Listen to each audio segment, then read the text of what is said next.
How's it going, guys? My name is Zach with the Movie Castle, and today we're going to be doing something a little bit different.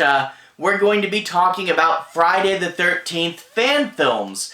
Just recently on this channel I did a series where I covered the first 4 Friday the 13th movies. Finished that up last Friday, and I thought, hey, we got 1 week until October, and that's when I'm going to be doing a lot of the Halloween sequels. How should I fill this week? And I realized there's something really important to the Friday the 13th franchise, and that is these fan films. You see, after 12 theatrical movies, Friday the 13th got into a bit of a legal complication.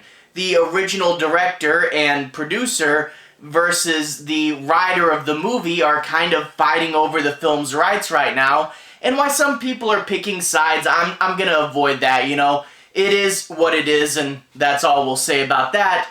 But why it's all tied up in legal issues, there's not been a new Friday the 13th movie since, 2009, is that right? So yeah, that's 12 years without a Friday the 13th movie. That's crazy.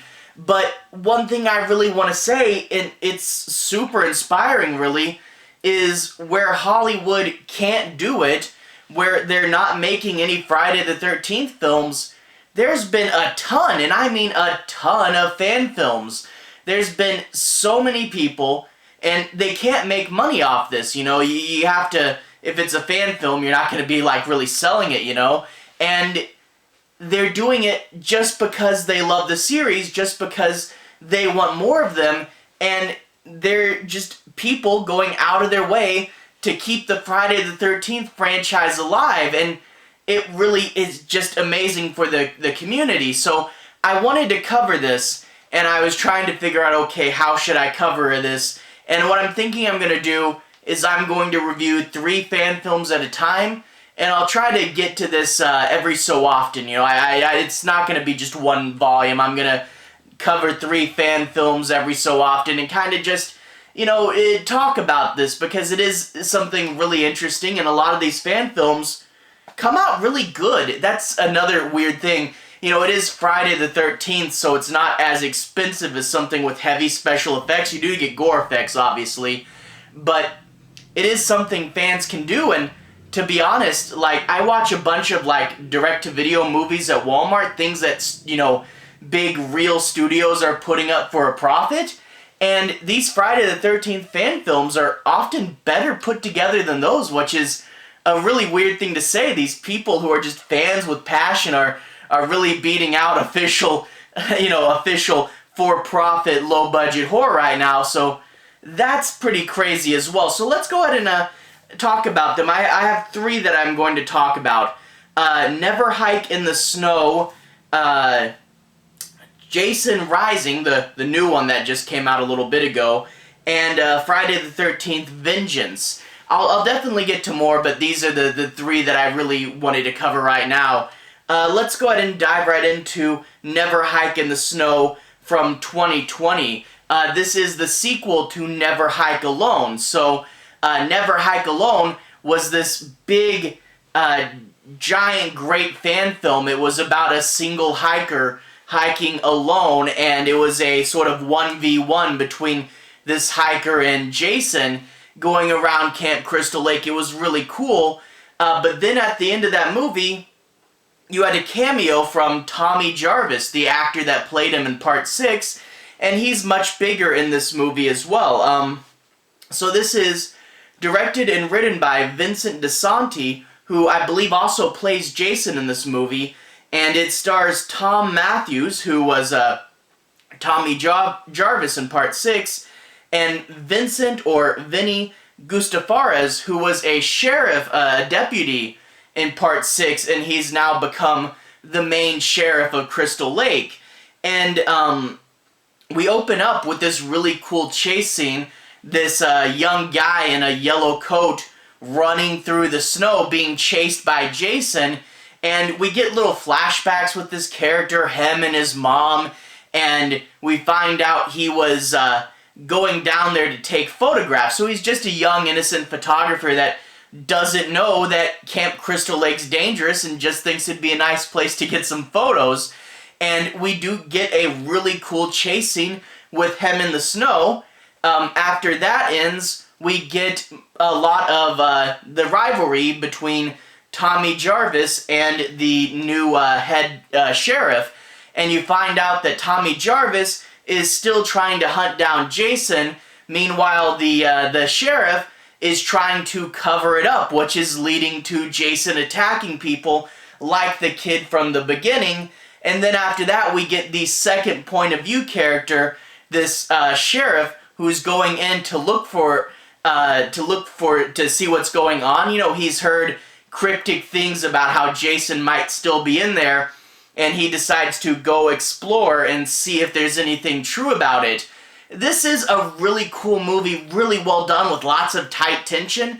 Now, it's only about 30 minutes long, though, and that's the thing with this is a Friday the 13th fan film with only 2 kills. Now, granted, it is short, but the 2 kills, even though there's only 2 of them, are really, really good. Like, some, would compete with, stuff from the regular series. These are 2 very cool kills in this. But that being said, it is really short. A lot of the movie is focused on Tommy Jarvis versus the sheriff. So the first one where it was, one guy isolated, not knowing anything, that's kind of, a lot of the runtime of that is taken up with the sheriff, so it is more of a plot-heavy movie. When it does the Friday the 13th chase stuff, it is really cool, but you do get a lot more plot coming in. But I do have to wonder, this it ends a little bit abruptly. And I'm thinking this is set up for Never Hike 3. So if you guys haven't checked this out, I would definitely recommend it. Never Hike Alone, Never Hike in the Snow, and I think there's an extended cut of Never Hike Alone out now too. So that's pretty cool, but it's definitely saving things for part 3, so we'll get to that in a little bit. And I do have a really old review for Never Hike Alone, but I made that a long time ago, so if you watch that, you have to contend with old Zach there. But it'll be in the Friday the 13th playlist that pops up at the end of the video. Another cool one, Jason Rising from 2021. This is the one that just came out. It's the new big one that everyone's talking about. Jason Rising, directed by James Sweet, and starring Kyle Vahan and Anna Campbell. Yeah, this is this is a pretty big one. You get these women who have escaped from a woman's prison, and they're on the run, so they go and they hide in Camp Crystal Lake. The cops are after them because they killed a guard on the way out, so, they're out for vengeance as well, but they think there's no way they'll follow us into Camp Crystal Lake. Now, you do get another twist in this one, and that is the reanimated corpse of Jason's mom shows up, and in the beginning, in the prologue, I think this is one of those that it's only canon with the first 4, and after Jason died, he was buried, and as they're burying him, they realize he's starting to move, and they're actually burying someone alive. And the cops, way back in the 80s, buried Jason alive in this box somewhere, and his mom's corpse reanimates and digs him out. And even though it's a headless corpse walking around, Jason sees it as his young and still very much alive mother. So that is kind of a weird and crazy thing, is you do actually get more action from Pamela Voorhees, which is a really cool character that we, pretty much only saw in part 1. And, you do get little winks and nods at it, the original ending of Friday the 13th Part 2, the dream sequence ending from Part 3. It's a character they've teased bringing back for a while, and to see more of Pamela was really cool.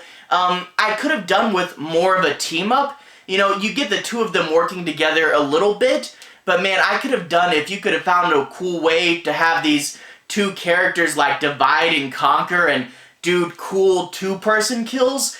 I wish they'd pushed this a little more, but that being said, what we got is still pretty cool as well.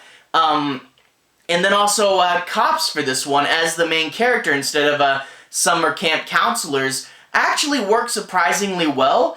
Cops have traditionally in slasher movies been pretty useless, but the main girl, the redheaded girl in this, turns out to be a pretty good final girl there, and it leads to a pretty good chase and a pretty good climax, and it does lead to a cameo that was pretty cool. Kind of didn't make too much sense. I mean, they tried to explain it, but I'm like, oh, okay, I guess that kind of works. It was a cool cameo, someone I really like to see back, even though you have to kind of take a few suspensions of disbelief. But it was a cool ending piece as well. There were a few goofier moments, and, you know, like Pamela Voorhees, I liked the design, you know, of the cool rotting corpse. But you have a corpse running around without his head. It's intrinsically a little goofy. It's one of those things, goofy but cool. And like there's a cool kill where Jason rips out someone's spine. A cool kill, a little goofy and unbelievable, but still really cool. And there are a few moments like that in this movie, but overall really cool. And hey, cops as your main characters instead of summer camp counselors somehow makes sense, and I wonder why they didn't do it before. So a cool setup and a really fun movie. So yeah, this is the big one of the year. And the final one I'm going to talk about is Friday the 13th Vengeance from 2019, directed by Jeremy Brown, and stars Kelly Tappan and Luke Schuck. In this one, Jason begins the movie by killing some regular campers out by the lake. You know, kind of reminded me of the reboot from 2019, where you open it on kind of an isolated segment, you know? So Jason kills these people, and, you know, the police are trying to cover it up, say it was just a bear attack, right? But the thing is, Tommy Jarvis knows that's not the case, and goes out and starts hunting for Jason. But the thing is, this movie doesn't follow Tommy Jarvis. It follows his two daughters who go, oh no, Dad thinks he's found Jason and he's just gonna disappear. And the older daughter has a nerdy friend that recruits some help, and the help he recruits are all the friends and family of previous Friday the 13th characters. So, you know, someone's like brother or sister or niece or nephew or something. So it is one of the nerdier Friday the 13th movies where you can go, oh, that character's related to someone from part 2 and stuff like that. But it also, you know, you get the sense that, you know, Jason's wreaking havoc has, you know, affected other people as well, not just the ones that they've shown. So a cool little group of characters there as well. Yeah, so she's going to look for her father. The younger sister, of course, is going to tag along without telling anybody. And then you get things like Friday the 13th ghost tours, you know, Camp Crystal Lake ghost tours, which add to the body count, you know, a bunch of people going to look at the Camp Crystal Lake stuff thinking it's all in the past, you know. So that's an interesting, cool element and something I could totally see happening if there was a famous murder. But one of the really interesting things here is, you know, the last movie talked about Jason's mother. This one talks about Jason's father, which we really haven't seen hardly anything of in the movies. I think there was like a book or a comic or something where we got to see a little bit of him. But we get to see Jason's father. He moves Jason's tombstone by his mother, but he's told that it's just a tombstone, that the grave is empty. And he's a really cool, mysterious character. And you look at this guy and you're like, oh yeah, that makes sense that that's Jason's father. A big, tough guy, but at the same time, you know, definitely looks like, you know, he could just be a guy, you know, but there's something about him, you know. So it's a really cool character, and you have to wonder what Jason's father is up to this whole time. And I do also like they do a little bit of flashbacks to the Jason drowning stuff, and they add in some cool new elements to that, plus an explanation as to how Jason came back, which is something that was kind of missing from the original movies. And here it's a pretty cool idea, and I do like that they, you know, took the time to talk about that. And overall, it's really fun. It's longer than the others. Never Hike in the Snow, 20-30 minutes. Jason Rising, a little shorter than an hour. But Vengeance, a full hour and a half, although a lot of that is credits. It's like 134 minus 10 minutes of credits or something. So this is longer with more victims, so it's a lot more stuff going on in Vengeance, and I really do like that, plus a ton of nerdy references. The only thing is this does end on kind of a cliffhanger. You know, the story itself is all wrapped up, but there's more elements that are still up in the air that you have to wonder what that was all about. And that is because they're doing a Vengeance 2, I believe. So I'm really curious to see how all this wraps up when we do finally get Vengeance 2. But man, Vengeance is setting up for part 2. Never Hike in the Snow is setting up for part 3. And now we have mainline continuity. We have fan films with their own continuity. Oh man, this is going to get a little continuity crazy with fan films and then their respective sequels, but it really is cool to see fan film franchises, I guess you'd call it, and seeing a lot of these, you know, take on a life of their own. And I mean, I said this at the beginning of the video, but it is really cool to see, you know, the fans keeping this alive, and the fact that the fans are successful enough that they're doing sequels of their own, like that's really crazy. And I want to just say a big shout out to all the fans that are keeping these alive and making these movies. You know, we haven't had a new Friday the 13th in almost 13 years, and it's really, really nice to see that I can go and watch a bunch more Friday the 13th for free on YouTube. Like, just YouTube search any of these and you'll find them. And this is just me covering 3, and there's definitely more to cover. If you guys know any that you think are really good, I'll be interested in checking them out because, yeah, I like Friday the 13th movies. I'll definitely do another volume of these, talk about more in the future. So I'll get to more soon. Anyway, to everyone who's watched so far, thank you for watching. To everyone who's liked and subscribed, thank you. You're really helping the channel out. I'll put a relevant playlist on the bottom. If you guys want to see more, you can click right there and see more. Anyway, have a good day. I'll see you guys again very, very soon. Friday the 13th playlist right here. You can see my reviews for parts 1 through 4.